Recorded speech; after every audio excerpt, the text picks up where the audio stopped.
رحمت عالم صلی اللہ علیہ وسلم نے ایک حدیث میں ارشاد فرمایا کہ ایک بندہ ہے، وہ جنگل کے اندر جا رہا ہے اپنی سواری لے کر کے، اس سواری پر اس کے کھانے پینے کے سارے ساز و سامان لدے ہوئے ہیں۔ وہ جنگل بھی ایسا ہے کہ وہاں پہ نہ پانی کا انتظام، نہ کوئی کھانے پینے کی چیزیں، کچھ بھی نہیں ہے، جو کچھ ہے اسی سواری پہ لدا ہوا ہے۔ وہ بندہ چل رہا تھا، اچانک چلتے چلتے اس کی سواری گم ہو جاتی ہے۔ اب وہ سواری کی تلاش میں جنگل کے اندر در در پھرتا ہے، ٹھوکریں کھاتا ہے۔ آپ اندازہ لگاؤ اس بندے کو زندگی سے کتنی مایوسی ہوگی، کیونکہ اسے یقین ہو جاتا ہے اب میرا مرنا یقینی ہے، کیونکہ نہ کھانے کی چیز ہے نہ پینے کی چیز ہے، جو کچھ تھا وہ سب گم ہو چکا ہے۔ اب وہ اسی مایوسی کے عالم میں ایک درخت کے نیچے آ کر کے کیا ہے، سو جاتا ہے۔ اب تھوڑی دیر کے بعد اس کی آنکھ کھلتی ہے۔ رحمت عالم صلی اللہ علیہ وسلم ارشاد فرماتے ہیں وہ سواری کو سامنے دیکھتا ہے۔ جب وہ سواری کو سامنے دیکھتا، اس کی لگام کو تھامتا ہے، تو مسلمانوں اندازہ لگاؤ اس بندی کی خوشی کا عالم کیا ہوگا، جس کے لیے موت کا یقین ہو چکا تھا، جس کو اپنی زندگی سے مایوسی ہو چکی تھی، اب اسے کھانے پینے کی چیزیں اور ساری چیزیں مل جائیں۔ اب اندازہ لگاؤ اس کی خوشی کا عالم کیا ہوگا۔ رحمت عالم صلی اللہ علیہ وسلم ارشاد فرماتے ہیں جب بندہ اپنے رب کے سامنے استغفار کرتا ہے، اس پیارے اللہ کو اس سے بھی زیادہ خوشی ہوتی ہے۔ تو اس لیے مسلمانوں استغفار کو لازم پکڑو۔ ایک مرتبہ آپ علیہ الصلوۃ والسلام نے ارشاد فرمایا، مسند احمد بن حنبل کی روایت ہے، ابلیس نے کہا کہ بار الہ، آپ کی عزت و جلال کی قسم، بنی آدم کے جسم میں جب تک روح رہے گی، ان کی جسم میں جب تک جان رہے گی، میں 24 گھنٹے ان کو گمراہ کرتا رہوں گا، تیری نافرمانیوں میں لگاتا رہوں گا، شریعت سے ہٹانے کی کوششیں کرتا رہوں گا۔ اس پر پیارے اللہ کی مہربانی پر قربان جائیے، اللہ کی رحمت پہ قربان جائیے۔ اللہ اپنے بندوں پہ کتنے مہربان ہیں۔ آج تو لوگ کہتے ہیں کہ وہ 70 ماؤں سے زیادہ، لیکن میں کہتا ہوں 70 ماؤں سے نہیں۔ روایتوں کے اندر ہے اللہ تعالیٰ نے رحمت کے 100 حصے پیدا کیے، ایک حصے کو دنیا میں اتارا، 99 حصے کو اپنے پاس رکھا۔ اس ایک حصے کا نتیجہ ہے ماں اپنے بچوں سے، چرند پرند جانور مچھلیاں، یہ ساری چیزیں ایک دوسرے سے محبت کرتی ہیں۔ پوری دنیا کی تمام مخلوقات صرف ایک رحمت کا نتیجہ ہے، 99 رحمت رب العالمین نے اپنے پاس رکھی۔ تو اس کی رحمت کا اندازہ ہم اور آپ نہیں کر سکتے۔ یہ تو کسی نے اس کی رحمت کو محدود کر ڈالا کہ 70 ماؤں سے زیادہ، یہ تو بہت کم ہے رب العالمین کے لیے۔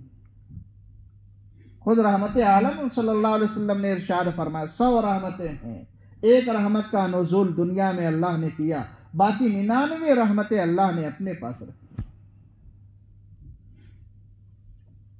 تو بات کیا چل رہی تھی کہ ابلیس نے کہا کہ آپ کی عزت و جلال کی قسم، بنی آدم کے جسم میں جب تک جان رہے گی، جب تک ان کے جسم میں روح رہے گی، میں ان کو شریعت سے ہٹاتا رہوں گا، گمراہ کرتا رہوں گا، بدعات میں مبتلا کرتا رہوں گا، سنتوں سے ہٹاتا رہوں گا، نمازیں چھڑواتا رہوں گا۔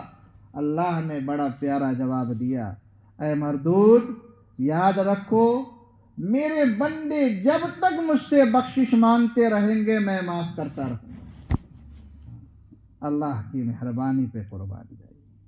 قرآن تو یہ کہتا ہے جب بندہ استغفار کرتا ہے، اللہ تعالیٰ استغفار کی برکت سے صرف گناہ مٹاتے نہیں ہیں، گناہ تو ختم ہو ہی جاتے ہیں، ان گناہوں کی تعداد کے برابر اللہ تعالیٰ نامہ اعمال میں نیکیوں کا اضافہ کر دیتے ہیں۔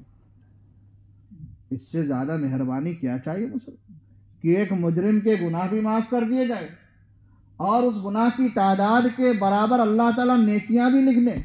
سبحان اللہ. مسلمان اللہ والوں نے اللہ کی ذات کو پہچانا. صحیح بات تو یہ ہے کہ ہم نے اپنے رب کی ذات کو نہیں پہچانا, پیارے اللہ کی عزت اور جلال کو ہم نے نہیں پہچانا, اللہ کی مہربانی کو نہیں پہچانا. امام اعظم ابو حنیفہ رحمہ اللہ کتنے بڑے امام تھے, اپنے وقت کے محدث بھی ہیں, مفسر بھی ہیں, فقیہ بھی ہیں. آج دنیا میں سب سے زیادہ ماننے والے آپ کے ہیں, آپ کے نقش قدم پہ چلنے والے ہیں. آپ کے بارے میں لکھا ہے, ایک بزرگ فرماتے ہیں جو تابعی ہیں, یہ تابعی, کہ میں امام اعظم ابو حنیفہ رحمہ اللہ کی رات کی عبادتوں کو دیکھنے کے لیے میں ان کے علاقے کی جامع مسجد میں گیا اور رات کو قیام کیا تاکہ دیکھوں کہ اس بندے کے رات کے اعمال کیا ہیں. وہ اللہ کے ولی فرماتے ہیں, امام اعظم ابو حنیفہ رحمہ اللہ عشاء کی نماز پڑھنے کے بعد گھر جاتے ہیں. جو دن بھر عالمانہ لباس ان کے جسم پہ تھا وہ عالمانہ لباس اتار کر کے اب بالکل غلامانہ عاجزی والا لباس پہن کر مسجد میں آتے ہیں. ایک کونے میں کھڑے ہو جاتے ہیں, اپنی داڑھی کو پکڑتے ہیں, کہتے ہیں پیارے اللہ مجرم تیرے سامنے ہے تو اس مجرم کو بخش دے. کتنا اللہ کو پہچاننے والے. دوسری روایتوں کے اندر ہے, علماء نے فرمایا یہی اللہ کا بندہ معافی مانگتے مانگتے مانگتے بے ہوش ہو کر زمین پہ گر پڑتا, کافی دیر تک بے ہوش رہتا. جب ہوش آتا تو کہتے پیارے اللہ اگر قیامت میں تو نے ابو حنیفہ کے گناہوں کو بخش دیا تو یہ بڑے تعجب کی بات ہو. وہ تو سارے کیا ہے اللہ کے مقرب بندے تھے, ان کے تو گناہ اللہ نے زندگی میں ویسے ہی معاف کر دیے ہوں گے, لیکن اللہ کا خوف, اللہ کا ڈر کیسا تھا. تو مسلمانوں اپنی زندگیوں میں استغفار کی کثرت کرو. ایک روایت میں رحمت عالم صلی اللہ علیہ وسلم نے ارشاد فرمایا, نامہ اعمال میں بندہ جب استغفار کی کثرت کو دیکھے گا اس کے لیے خوشخبری ہے, بشارت ہے. کس چیز کی مسلمانوں؟ ہر تنگی سے نکلنے کی خوشخبری ہے, ہر مصیبت سے نکلنے کی خوشخبری ہے, جہنم سے حفاظت کی خوشخبری ہے, رب سے رضامندی کی خوشخبری ہے, جنت کے داخلے کی بشارت ہے. اس سے بڑی چیز کیا چاہیے؟ رات دن نافرمانیاں ہوتی ہیں تو انشاءاللہ زندگی کا ایک وقت ہم مقرر کریں گے انشاءاللہ. چاہے پہلے آپ 5 منٹ کریں, 5 منٹ سے پھر 10 منٹ کریں, 10 منٹ بھی اگر آپ روزانہ اپنے قلب کو اللہ کی طرف متوجہ کر کے اپنے گناہوں کو یاد کر کے استغفر اللہ ربی من کل ذنب واتوب الیہ, یہ بھی نہیں آتا, صرف استغفر اللہ یہ بھی نہیں آتا, پیارے اللہ میں یہ بھی مجرم تیری یہ بھی نافرمانیاں, پیارے اللہ تو معاف فرما دے. اردو میں ہی کہہ لیجئے, پھر دیکھیے آپ کی کیا ہے سکون بھی ملے گا, آپ کے اندر برکتیں بھی ہوں گی, رحمتوں کا نزول بھی ہوگا. اللہ تعالی ہم سب کو کہنے اور سننے سے زیادہ عمل کرنے کی توفیق عطا فرمائے. اللہ تعالی ہم سب کی تمام پریشانیوں کو, دکھ کو, تکالیف کو, درد کو اللہ ختم فرمائے, اور اپنے فضل سے اللہ تعالی ہم سب کو مرتے دم تک ایمان پر چلنے والا بنائے, اور ہماری نسلوں کے دین کی اور ایمان کی اللہ تعالی پوری حفاظت فرمائے. وآخر دعوانا الحمدللہ رب العالمین.